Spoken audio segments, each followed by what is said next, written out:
यह दुनिया के सबसे दुर्लभ वीडियो गेम कंसोल में से एक है। एक ऐसे देश में जो अब मौजूद नहीं है, इसकी केवल लगभग 1000 यूनिट्स ही बनाई गई थी। यह पूर्वी जर्मनी के कम्युनिस्ट राज्य GDR द्वारा कभी निर्मित पहला और एकमात्र कंसोल है। इसका नाम बिल्डशर्मस्पील 01 या BSS1 है। हम इसके बारे में सब कुछ जानना चाहते थे। इसका आविष्कार किसने किया, इसे क्यों बनाया गया, यह हमें कम्युनिस्ट तकनीकी महत्वाकांक्षाओं के बारे में क्या बताता है, और शायद सबसे महत्वपूर्ण सवाल, इसे वास्तव में खेलने में कैसा लगता है। BSS एक लेगेसी हार्डवेयर के एक विचित्र टुकड़े से कहीं ज्यादा है।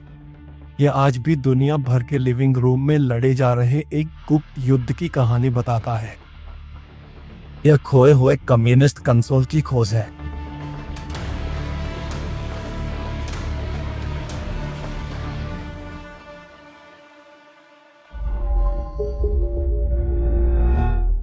हाय, मैं जोनास हूँ। आप शायद मेरी आवाज़ पहचाने।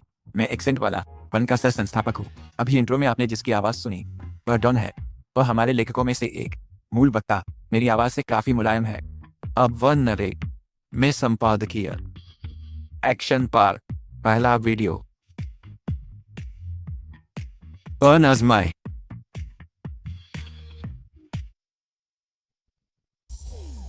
धन्यवाद जोनास। जब हमने पहली बार इस रहस्यमय कंसोल के बारे में सुना तो हम तुरंत जान गए कि हमें एक चाहिए, इसलिए हम ऑनलाइन गए। BSS एक बेहद दुर्लभ है।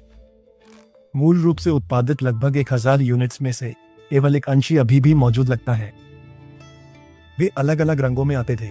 ज्यादातर मॉडल पीले या नारंगी बटनों के साथ ठोस काले रंग के होते हैं। सफेद वर्जन मिलना बहुत मुश्किल है, और उन सब में सबसे दुर्लभ वह सफेद वाला है जिसके साथ सफेद कंट्रोलर आते हैं। हमें eBay पर ठीक वही वेरिएंट मिला। भले ही यह 45 साल से ज्यादा पुराना है, लेकिन यह लगभग एकदम नया दिखता है। कलेक्टरों का कहना है कि दुनिया भर में इनमें से केवल 15 ही बचे हैं। हम इसे खरीदते हैं और कुछ दिनों बाद BSS एक आखिरकार डिलीवर हो जाता है, लेकिन हमें नहीं। इस बॉक्स में एक बहुत खास कंसोल है। एक गेमिंग कंसोल जो GDR में जर्मन डेमोक्रेटिक रिपब्लिक में बना है, और हमने इसे अभी 900 यूरो में खरीदा है। और हम इसे अनबॉक्स करना चाहते हैं और देखना चाहते हैं कि इसकी कीमत क्या है। चलिए। ये डैनियल बुडिमान है। वह लगभग 2 दशकों से जर्मन गेमिंग संस्कृति के परिभाषित चेहरों में से एक रहे हैं। उन्होंने MTV जर्मनी और बाद में YouTube पर प्रसिद्ध वीडियो गेम शो की मेजबानी की। हम इस ऐतिहासिक कंसोल को परखने के लिए हैम्बर्ग में उनसे मिले। हम यहाँ तो यह रहा, यह RFT TV स्पील है। यह बिल्डशर्मस्पील 01 GDR में बना एकमात्र गेमिंग कंसोल। जो अजीब है ना। BSS एक लगभग 30 सेमी चौड़ा है और इसका वजन लगभग 1.5 किलो है। यह 2 कंट्रोलर के साथ आता है, उनमें से एक के पीछे एक नंबर है। अगर आप देखें तो यह 710 नंबर वाला एक छोटा स्टैंप है। हर एक यूनिट का अपना यूनिक सीरियल नंबर होता है। ऑनलाइन सभी बचे हुए डिवाइस या कम से कम सभी ज्ञात डिवाइसों को ट्रैक करने वाली एक सूची है। हमारा उस सूची में दिखाई नहीं देता, जिससे संकेत मिलता है कि यह एक दुर्लभ खोज हो सकती है। यह लाल बटन पावर स्विच है। इसके नीचे पीले बटनों की एक पंक्ति है। इनसे आप अलग अलग गेम चुन सकते हैं।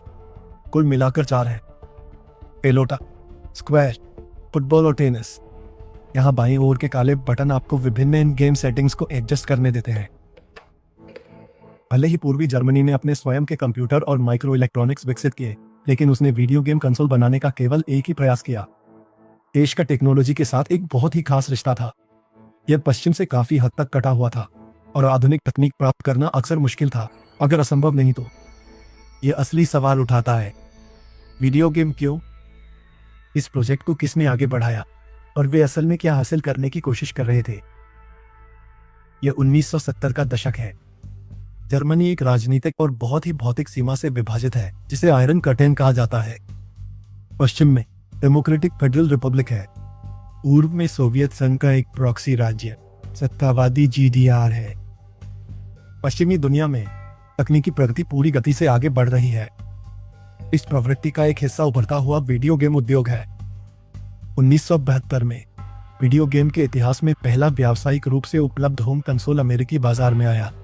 इसे मैग्नावॉक्स ओडिसी कहा जाता है। भविष्य का इलेक्ट्रॉनिक गेम ओडिसी आपके परिवार के लिए कई चीजें हो सकती है। मजा, उत्साह, मनोरंजन, चुनौती और शिक्षा। कंसोल है बहुत कुछ नहीं कर सकता। यह मूल रूप से स्क्रीन पर इधर उधर तैरते कुछ चमकते वर्ग भर है। सिस्टम 12 पहले से इंस्टॉल किए गए गेम के साथ आता है जो आपकी टीवी को सॉकर फील्ड या हॉकी रिंक में बदल देते हैं। लेकिन पहले आपको स्क्रीन पर रंगीन प्लास्टिक की शीट लगानी होगी।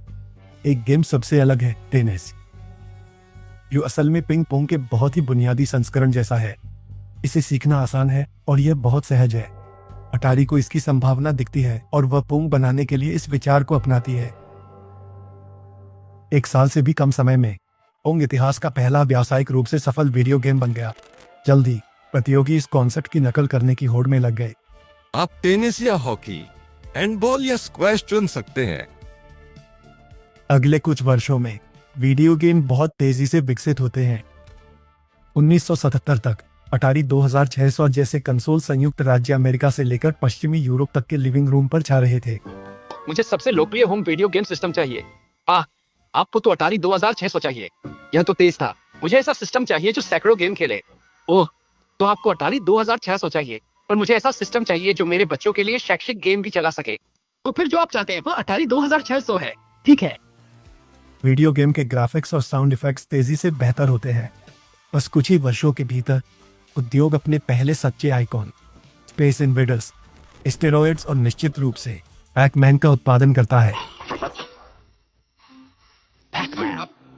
1970 के दशक के अंत तक अमेरिका में पहले होम कंप्यूटर बेचे गए, कमोडोर पेट 2001 और एप्पल II जैसी मशीनें, और इसके साथ पश्चिम तकनीक और गेमिंग दोनों में पूर्व से बहुत आगे निकल गया।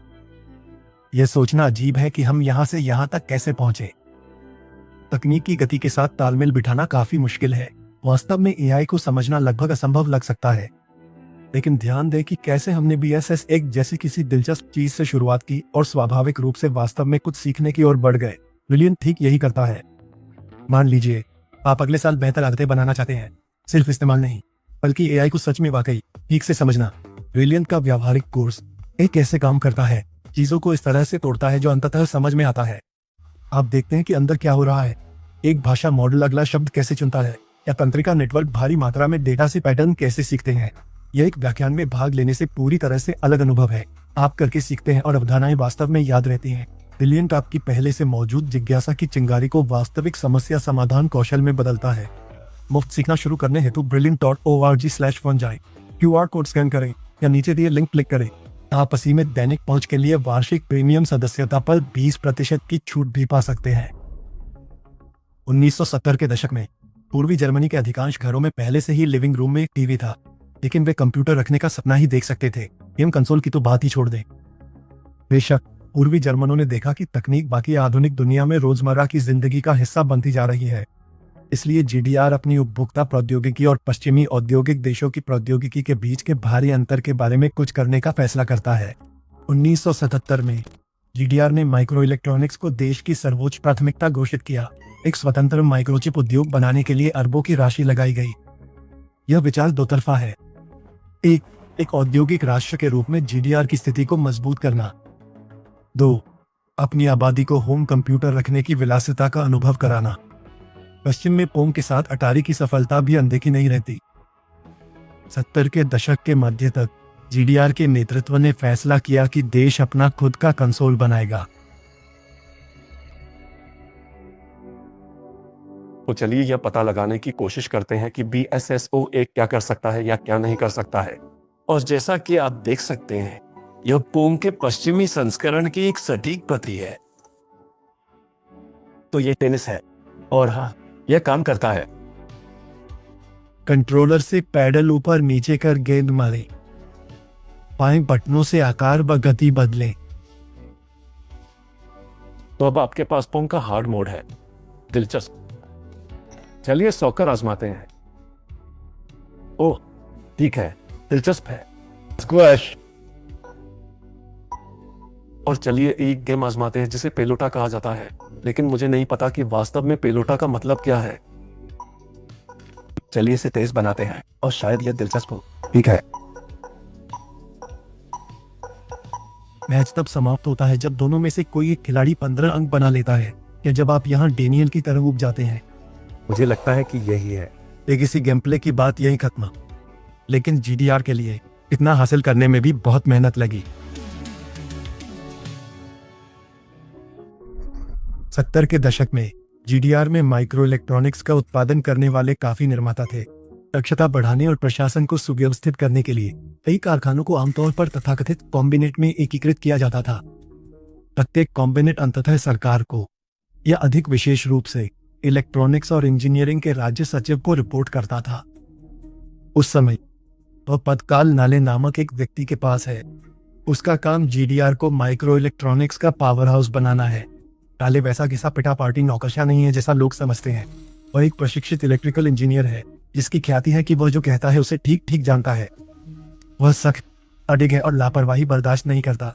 अगर कोई खराब प्रदर्शन करता है तो नाले उसे तुरंत नौकरी से निकालने में संकोच नहीं करेगा। उसके सहकर्मी उसे रिवॉल्वर काल कहते हैं। फ्रैंकफर्ट ओडर का सेमीकंडक्टर प्लांट GDR में माइक्रो इलेक्ट्रॉनिक्स का सबसे बड़ा निर्माता है। कारखाना रेडियो और टीवी जैसे उपकरणों के लिए इलेक्ट्रॉनिक कंपोनेंट्स का उत्पादन करता है। लगभग 1976 या 77 के आसपास रिवॉल्वर काल प्लांट में आता है। उसके हाथों में एक अटारी कंसोल है और पोंग गेम वाली एक चिप है। उसका आदेश सरल और गैर पराक्रमी है, इसे बनाओ। सभी पूर्वी ब्लॉक राज्यों की तरह GDR एक नियोजित अर्थव्यवस्था है। मतलब पूंजी, संसाधन और श्रम सभी ऊपर से आवंटित किए जाते हैं। इंजीनियर काम पर लग जाते हैं, लेकिन वे इसे कैसे बनाएं? उनका सबसे बड़ा सिरदर्द मुख्य चिप है। 1949 से कोकॉम के नाम से जाने जाने वाले पश्चिमी औद्योगिक राष्ट्रों का एक गठबंधन पूर्वी ब्लॉक को निर्यात का समन्वय और नियंत्रण कर रहा है। उनका लक्ष्य कम्युनिस्ट राज्यों को सैन्य उद्देश्यों के लिए उन्नत पश्चिमी तकनीक का उपयोग करने से रोकना है। कोकॉम द्वारा प्रतिबंधित वस्तुओं में उच्च प्रदर्शन माइक्रोचिप्स भी शामिल है। जो अत्यधिक शक्तिशाली या आधुनिक हो वह ब्लैकलिस्ट है और कानूनन GDR को निर्यात बिल्कुल नहीं किया जा सकता। देश के पास अपने दम पर ऐसी चिप्स विकसित करने के लिए अत्याधुनिक हार्डवेयर और पैसे दोनों की कमी है। लेकिन अटारी में इस्तेमाल की गई चिप अमेरिकी अवाई 38500 है। यह इतनी लो एंड है कि यह ब्लैकलिस्ट से बच निकलती है, तो GDR के इंजीनियर से आयात करते हैं। चिप यही कंसोल के ठीक बीच में लगी है। अन्य कंपोनेंट्स या तो GDR में बनाए गए थे या अन्य सोवियत राज्यों से आयात किए गए थे। उदाहरण के लिए ऊपर दाईं ओर का स्पीकर टेस्ला से आता है, जो पूर्व चेकोस्लोवाकिया की एक राज्य स्वामित्व वाली कंपनी थी। ऊपर बाईं ओर यह टुकड़ा पावर ट्रांसफार्मर है जो कंसोल को बिजली की आपूर्ति करता है। केंद्र में RF मॉड्यूलेटर कंसोल से आने वाले सिग्नलों को एक ऐसे प्रारूप में बदलता है जिसे टीवी रिसीवर संभाल सकते हैं। प्लास्टिक केसिंग का उत्पादन भी GDR में किया गया था। रंग जरूरी नहीं कि सौंदर्य की दृष्टि से चुने गए हों।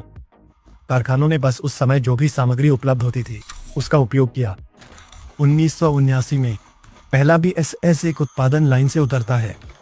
GDR के पास अब अपना खुद का गेम कंसोल है और देश की इसके लिए बड़ी योजनाएं हैं।